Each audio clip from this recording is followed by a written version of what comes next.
बहादुर व्यक्ति को अगर थोड़ी सी चोट आती है तो उसके बाद वो और खूंखार हो जाता है, लेकिन अगर कमज़ोर व्यक्ति को थोड़ा सा दुख होता है तो वह टूट जाता है। हमें यूँ कहें तो दिलीप कुमार साहब से सीखने की आवश्यकता है। दिलीप कुमार साहब 16 वर्ष की उम्र में अपने पिताजी से झगड़ा करके पुणे चले गए थे। आज हम लोग दिलीप साहब की पलामू यात्रा के बारे में जानेंगे और दिलीप साहब पलामू में आए तो पलामू के लोगों के लिए उन्होंने क्या कहा था। शायद आप लोगों ने पढ़ा होगा या देखा होगा तो आपको पता होगा कि दिलीप साहब बोले थे कि पलामू की धरती और पलामू के लोग इंद्रधनुष की तरह खूबसूरत हैं। आप जानते हैं कि जब दिलीप साहब 1984 में पलामू में आए थे, उस समय जय जवान संघ के जो सचिव थे उनका नाम था संजीव कुमार। वही बताते हैं कि दिलीप साहब को पलामू की धरती पर आगमन हुआ था और उसी दिन उनका असम की राजधानी गुवाहाटी में किसी फिल्म की शूटिंग चल रही थी। अचानक दिन में 2 बजे कॉल आती है कि दिलीप साहब नहीं आ पाएंगे।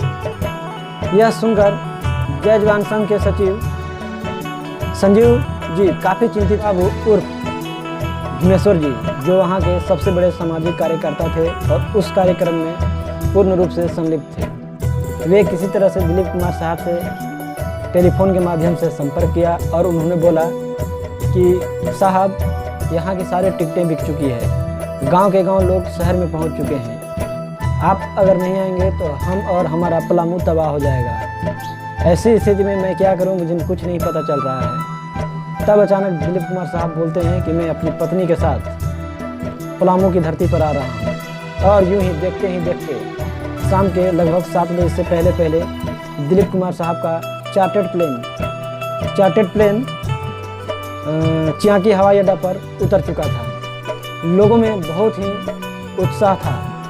जय जवान संघ के जो सचिव थे संजीव नयन जी, वे तब जा कर के अपनी मानसिक स्थिति को संभाल पाए थे।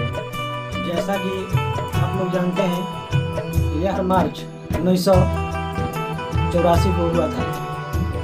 यह कार्यक्रम पलामू में सूखा पीड़ितों के लिए हुआ था। लगभग 1984 से 1986 तक पलामू बहुत बड़ी सूखे की चपेट में था। पलामू में बहुत भयंकर सूखा का प्रकोप पड़ गया था। लोगों के चेहरे पर, किसानों के चेहरे पर खुशियां नहीं थी। काफ़ी लोग परेशान सा रहने लगे थे। कार्यक्रम के जो अध्यक्ष थे भुनु बाबू उर्फ भुवनेश्वर प्रसाद जी, वे इस कार्यक्रम की अगुवाई कर रहे थे और सचिव थे नवीन नयन जी। जब दिलीप कुमार साहब, जॉनी लीवर, कल्याण जी आनंद जी, अलका याग्निक और दिलीप साहब की पत्नी सायरा बानो सभी लोग स्टेज पर आते हैं, जोरदार तालियों के साथ उनका स्वागत किया जाता है। इस स्थिति में मंच पर ही कुछ मस्तियाँ मजाक होने लगता है, क्योंकि आप लोग जान रहे हैं कि जब पलामू सूखा के चपेट में था तो लोगों के चेहरे पर खुशियाँ नहीं थी। इसीलिए बहुत सारे कॉमेडियन, बहुत सारे अच्छे कलाकार और बहुत अच्छे गायक, जैसे मैं आपको बता दें कि अलका याग्निक हो गए, कल्याण जी आनंद जी बहुत अच्छे म्यूजिशियन डायरेक्टर भी थे। और दिलीप साहब को आप लोग जानते ही हैं कि वे बहुत ही अच्छे मशहूर कलाकार थे। भारतीय फिल्म जगत के पहला सुपरस्टार थे। कार्यक्रम में बहुत लोगों ने मस्ती किया, एंजॉय किया। पूरे पलामू के लोग रात भर एंजॉय किए। कार्यक्रम समाप्त होने के बाद आपको बता दें कि कल्याण जी आनंद जी और जॉनी लीवर और सायरा बानो समेत सभी लोगों ने नेशनल पार्क बेतला में भी गए थे। वहाँ वो लोग रहे, खाए पिए, खूब घूमे, खूब मस्ती किए और इसके बाद वहाँ से कार्यक्रम समाप्त हुआ था। दिलीप कुमार साहब एक बहुत ही ऊर्जावान किस्म के व्यक्ति थे।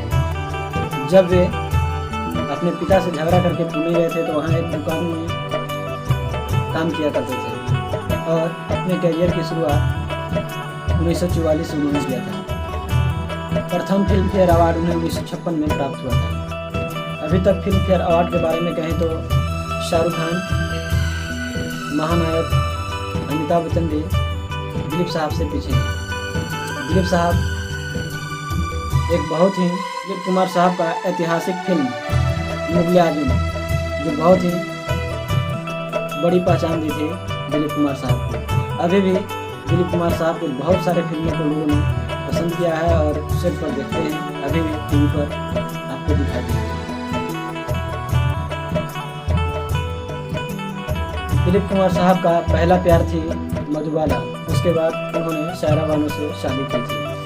आपको बता दें कि जब दिलीप कुमार साहब 44 वर्ष के थे तो सायरा बानो 22 साल की थी और वो दोनों साथ में रहने लगे, शादी भी किए थे।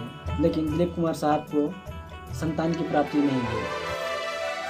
आज दिलीप कुमार साहब हमारे बीच नहीं है, लेकिन इनसे हम लोगों को बहुत कुछ सीखने की आवश्यकता है। इतनी कम उम्र में पिता का साथ छूट जाना। दिलीप कुमार साहब को 1991 में पद्मश्री अवार्ड से सम्मानित किया गया था और 2015 में पद्म विभूषण अवार्ड से भी सम्मानित किया गया था। दिलीप कुमार साहब को कुल मिलाकर के 8 बार फिल्म फेयर अवार्ड मिला है, जो कि भारतीय फिल्म जगत का सबसे बड़ा सम्मान उन्हीं को मिला है। अभी तक ये रिकॉर्ड और कोई नहीं तोड़ पाए हैं। अब आपको हम बता दें कि 1944 में इनको दादा साहब फाल्के अवार्ड से भी सम्मानित किया गया था, जो भारतीय फिल्म जगत का सबसे बड़ा अवार्ड था। तो आप लोगों को कैसा लगा हमारा कहानी सुनकर, आप लोग जरूर कमेंट करके बताइएगा और अपने विचार जरूर प्रस्तुत कीजिए कि हम आप लोगों के लिए किस प्रकार की कहानी